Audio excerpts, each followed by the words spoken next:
tricky to look at behavior and somehow intuit what who somebody is based on that. Again, book Yes. by cover, that kind of stuff comes up. And I think about myself and how I have acted if my grandfather's just passed away or something else has just happened in my life significant.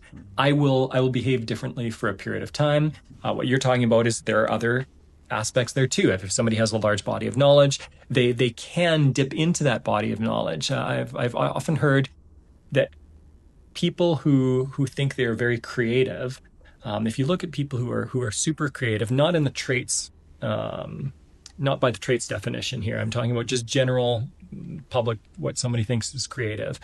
That often it's people who have done it for a long time and seen a lot of different situations. And so they're able to pull from a really unique tool chest because they've been able to learn how to use so many more tools. And so they can use a saw for this and a hammer for this. And that looks like creativity in the moment. But really, again, it's that wide body of knowledge that they have at their disposal. Experience, yeah. Yeah. Yeah. Experience and skills, kind of, yeah. Yeah.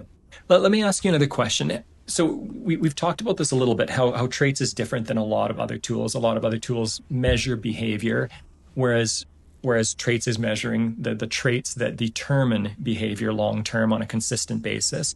Why should we trust the results? I just heard you say this is based on, of course, you had a background in academia, but really you were building this as you went along, right? And that's the question that I always ask myself is, how can I trust this? I've got a bit of academia in me too, so I'm always asking, how can we verify results? How are we thinking about that? And I'm not necessarily asking you to give an academic answer, but why should the average company say, yeah, that we're going to trust the results on a consistent basis that are being spat out of this machine that we put inputs into?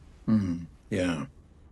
Not an easy question to answer without getting into Yeah, fair enough. a fair amount of technical validity kind of studies and data and around it. So the